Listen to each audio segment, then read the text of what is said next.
Welcome to Comics Bazaar, the channel of comics commentary and arcana. This video features Daredevil number 179, cover dated February 1982.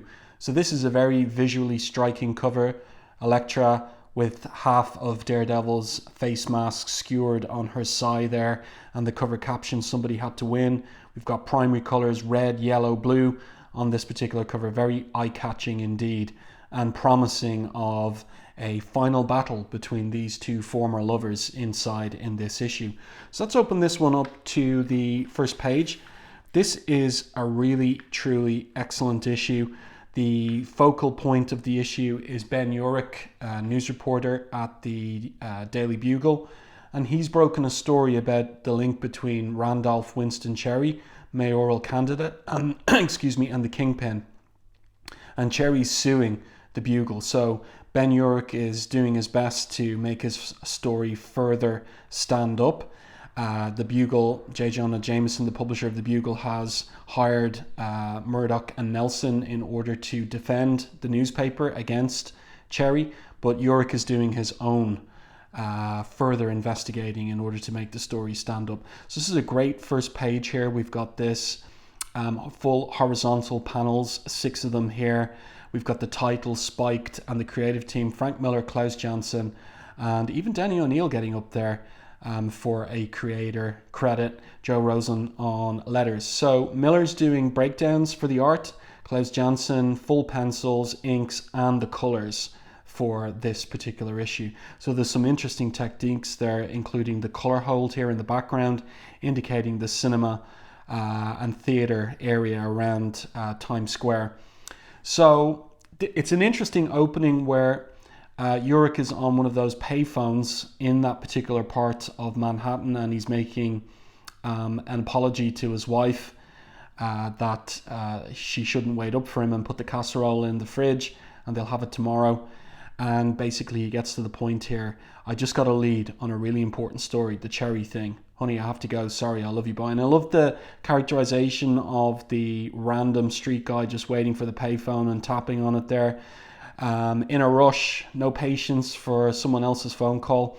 In goes Urich into one of the cinema theaters, and the gruff dour guy there basically says to him, "No smoking in this dive." Okay. So Urich puts out a cigarette, in he goes into the darkened theater, and this looks like one of the guys from a previous issue of Daredevil, one of those cinema goers, but again, it's just kind of Frank Miller grotesque characterization of characters in the art, in the visuals. But have a look at this becapped figure in silhouette sitting behind Urich there. Keep an eye on this. So it's established here in this particular panel, and something's going to happen in the subsequent panel. So here's the lead. He's come to meet and get the information. "If the fat man knew I was here," that's a reference to the Kingpin, "I'd be cold meat." So there's some kind of Star Wars type movie on the screen. That doesn't really matter now. This is the amazing storytelling sequence here where the guy's about to give the information. The mob's got mucho dinero invested in that Cherry guy, big bucks, and then he just pauses for a second, and then he keels forward, and there's something sticking out, this sharp object sticking out the front of his jacket, and you just see the horror on Urich's face there, and his eyes opening even wider with this close-up on his eyes through his glasses, and then the point of view shifts to the tier of seats behind, and we see the sigh there cracking into the back of the chair and the blade emerging right out of the guy's chest, but not out of the clothing. And a little nod to the Comics Code Authority, where you couldn't show a blade emerging from flesh like that. So the device that Miller came up with, indicating the blade in the body but not coming out of the clothing, is even more horrifying in a way. And then the assassin speaks to Urich: "Your friend is dead, Mr. Urich. Move or speak, and you will join him. In several weeks, the people of New York City will elect a new mayor. He will be Randolph Winston Cherry, and as mayor, he will serve the interests of my employer. You'll do nothing to stop this. You will cease your investigation of Cherry and of his commitments to organized crime. You will sit now and watch the movie, and you will think about how very vulnerable you are. And she puts the end of her bloody scythe through the collar of his coat, and he's looking back. You can see his eyes looking back at the sharp blade that's pointed right at the side of his throat. So wonderful storytelling here from Miller. And I like that close-up, and of course it's Elektra.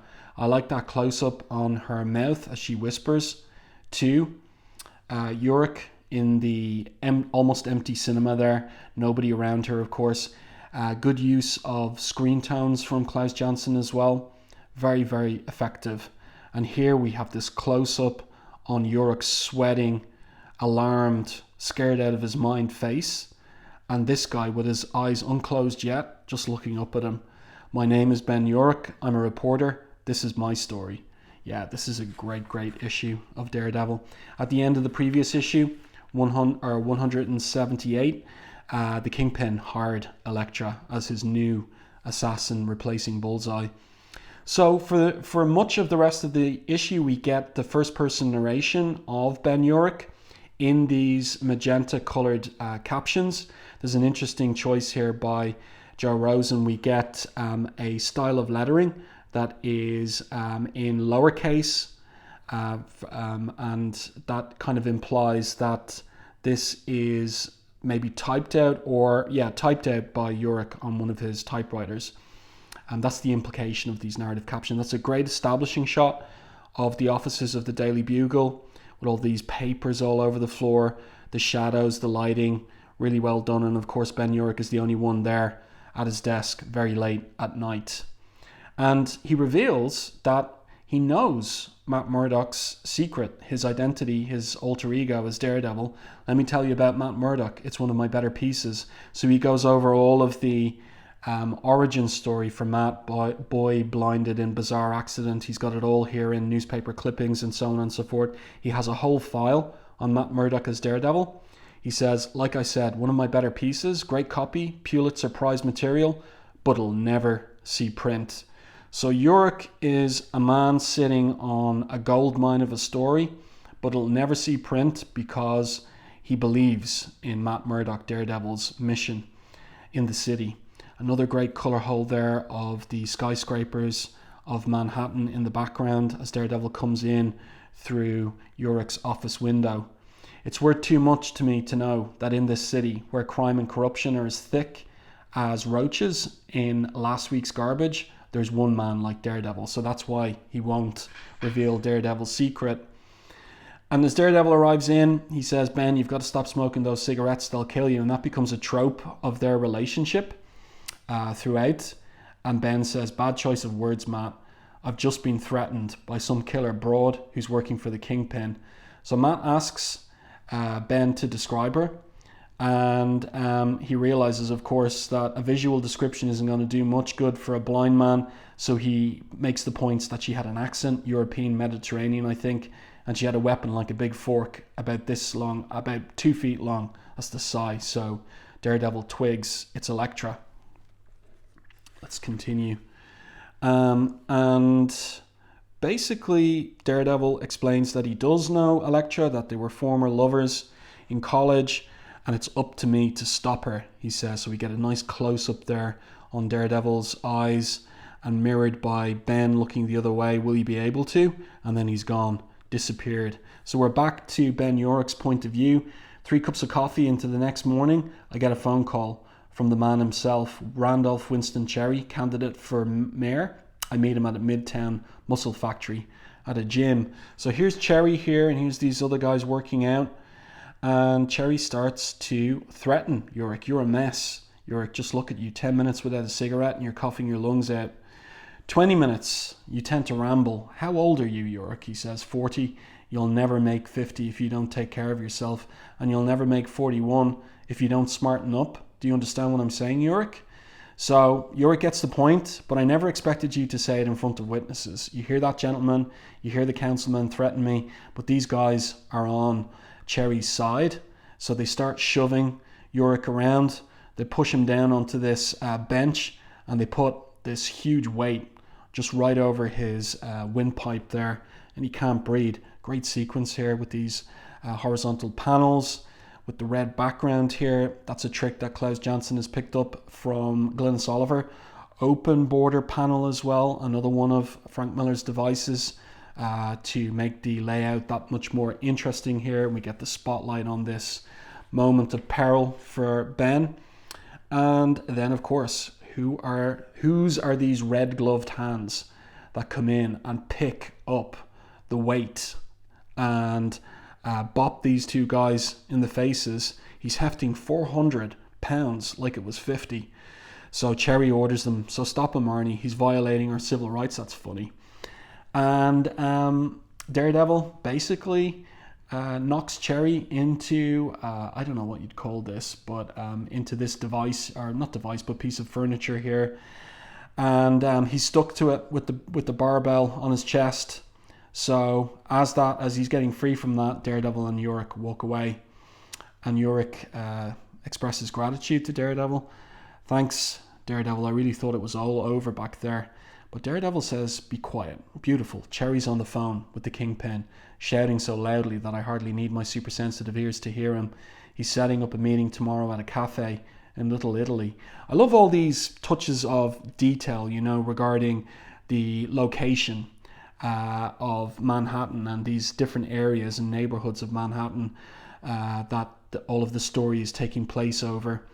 So Urich is about to pull out another cigarette there, lighting up, and he says, Matt, this is what we've been waiting for. All we need is pictures of Cherry and the Kingpin. Right, but Matt's got a problem. As Matt Murdock, I'm due in court tomorrow. No way I can skip that hearing. There will be other chances, Ben. Lie low until you hear from me. Don't do anything stupid. So what do we think? Do we think Ben Urich is going to take Daredevil's advice? He was told to recognize how very vulnerable he is by Elektra. What's he going to do? Well, he is going to ignore Daredevil's advice. And so here he is outside, or he's in an alley off whatever street in Little Italy the restaurant is. And he's watching there and taking pictures of the Kingpin emerging from his car. There he is, click, click, taking those pictures. 20 minutes pass while I think about how a Pulitzer Prize would look on my desk. I try not to think about how I'd look on a slab. I like that, that's funny. Dark humor there. Then Cherry arrives. In my mind, I'm polishing my Pulitzer. So he's clicking away. I'm ready to leave when I catch a commotion out of the corner of my eye. Somebody's trying to push herself through the window. Just a derelict, a crazy old bag lady. Or is it? So long-time readers might be wondering about the identity of this bag lady. Urich follows her, and he's got a pretty funny first law of journalism. Here, if it's not supposed to be there, it's a lead. Maybe it will take you to the story of a lifetime, or maybe it will just take you to the subway. So he's following her down into the subway. We've got silent panels here. He folds over some of this garbage, takes a picture. Urich's second law of journalism. When in doubt, take a picture. This is nice stuff. Nice color palette from Klaus Janson as well, showing the griminess of the subway underground there as well.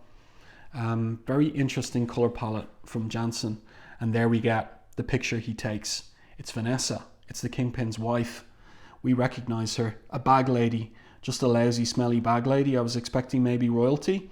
She scrambles away and leaves me sitting in the sewage. Oh well, anything to further the holy cause of the Fourth Estate. Too bad my wife doesn't see it that way. So Urich doesn't recognize her. So changed is she from her weeks, or is it months, living rough in the underground and the underworld of New York, beneath the streets. She is a shadow of her former self and unrecognizable, and also amnesiac from the time that she was caught in that explosion well over a year ago in publishing time. Nice top-down shot on Urich's apartment there. I like the details of the washing out on the lines, the water tower there. That's really nice stuff. The skylight here, and it's the skylight above his particular apartment. And his wife is unhappy with all of his late nights and the amount of time that he's away from the apartment and away from her. It's an interesting kind of just domestic scene here of him taking a shower there, and a little bit of intimacy between them, a little bit of fun and banter. And so she asks him with an expectant look on her face, staying home tonight? Wild horses couldn't drag me away. He says, are the Dallas Cowboy cheerleaders, but then the phone rings. Like that close-up on the rotary phone there, and his face and her face and the disappointment on her face, or the surprise on her face there, and then that angry look on her face here. So he says, yeah, where? I'll be there in 20 minutes. The story takes precedence over his wife. So he calls a cab and makes it to Times Square. Another great sequence of those horizontal panels. So here he is having dinner in an Italian restaurant, it looks like, or some kind of diner, with this particular guy here. And the guy is giving out to him about smoking. And he says, Cherry's got himself a lady, a secret lady he meets twice a week in that hotel across the way, just to work off tension, you know. Anyway, he talks to her about his marriage, his job, everything, and she's maybe willing to talk to you. And there in the window, we see the silhouette of Daredevil. Maybe, says, not the silhouette rather, but the reflection. Maybe, says Daredevil. Suddenly, every small-time operator in town is bursting with news about Cherry's quote-unquote secret lady, which means either the Kingpin's being very, very sloppy, which he isn't, or he wants us to go into that hotel, which means it's a trap, probably filled with men and guns. So what's Daredevil going to do? Well, he's going to spring the trap. Sit tight, Ben. I'll check it out. And Ben says, sure, I'm no hero. Another nice use of a screen tone there for the patrons inside the restaurant or diner. Nice top-down shot of Daredevil racing into the hotel building and working his way up the various stories of the building. Subtle he's not, says Ben, moves like a one-man SWAT team. Then abruptly, silence. That's interesting layout choice there, to have a blank rectangle here on the page, so that we just go from this panel to this one, and then this is a great sequence of panels here indicating the amount of time that Ben is out waiting, and he's worrying about Matt, that everything's okay. And we see the cigarette burning down the whole time. He doesn't even take a drag. That's really, really thoughtful storytelling there. Works very well. Let's continue. And here we go. So this is what was promised on the cover. Daredevil bursts out. He's pushed out the window of the top floor. And who's there looking at him with a big smile on her face? It's Elektra. That's a really, really nice drawing of Elektra there. Nicely inked and rendered by Klaus Janson. So Ben Urich in his narrative caption says, I don't recognize the lady's face, but her sticker that I've seen before in the theater. She's the Kingpin's chief assassin. Great DeLuca effect here. Daredevil bouncing off the top of that street light. Really nice work. And we've got Urich racing up the stairs of the building, but he is too late. Elektra smashing out the window after Daredevil. Their fight is going right across the rooftops of Manhattan, and Urich taking pictures all the time. You'd never know what they were to each other unless you saw their faces and glimpsed pain and anger, far more personal than it should be. He doesn't want this, I can tell. He wants to hold her, to kiss her, to caress her, to make every part of her soft and loving. I don't know, Ben. Is that in your imagination? But great art here, and great combination of the art with the open background for the building and Klaus Janson colouring it in purple there. Really, this art team, Miller with the breakdowns, Janson with the finishes and the colours, really on top form by this point in their collaboration. Here we get another couple of beautiful pages of this acrobatic, balletic, dynamic fight choreography from Miller, with Elektra just giving everything to the fight against Daredevil. He's really taking quite the beating there. Yeah, and I just like this little moment there where he dodges that kick of hers, kicks her in the back, punches her in the face, like he's been forced to. He feels, he says, Elektra, you forced me, but it was a trap. No, I've tricked you, she says, trapped you. So as he lands, his feet goes through, what could it be? Some kind of cardboard or some kind of surface anyway, and there's a bear trap there, and he's caught in the leg. That looks painful. No need for any speech balloon for that. You can read exactly from the body language how much pain he's in with that bear trap around his lower leg. Some more great pages here. Elektra says to him, be grateful that I did not set that trap to sever your foot. I would have, but then you would not be so completely immobilized. And the whole trap business, it really does convey that she is a trained ninja, and that she, as a trained ninja, she will use any ruse, any strategy in order to take out her opponent or her target. And so she makes the point that he's completely immobilized, so utterly helpless. You can see the pain on his face there. And then this look, this enigmatic look, as she's looking down on him, thinking about what to do next. Will she kill him or not? She kicks the unstable brick wall and it falls right down upon him. But he falls into some underground level beneath the surface level. And Elektra's looking down, and we see the dust rising from the collapse and the rubble. Another great use of a screen tone there too. And then she looks away as she hears a coughing, and it's Urich. It's those cigarettes, the cigarettes that are going to kill him. She pulls her sigh out of the wrap around her thigh. It's really smoothly done. Like, no dialogue on this page, just the coughing there from the cigarettes. And I think we're coming up to the last page. Let's see. Yes. Oh, this is great stuff. Look at the look on his face. Look at him moving. He's desperate. And we get that close-up on his eye there. We see how scared he is. And he's caught with that sigh. And it mirrors what happened in the cinema theater, where it's coming out the front of his coat. We even see some blood splatter there as well. Lousy cigarettes. What a great story. Tremendous. And then just ending on those black horizontals. The implication being Urich is dead. Is he though? Next issue, The Damned, to find Vanessa. DD braves the city beneath the city and finds something waiting, something deadly. What could that be?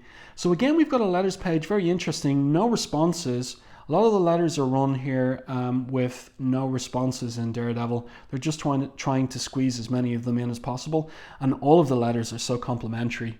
They are just loving, these readers, what Frank Miller and Janson are doing on the book.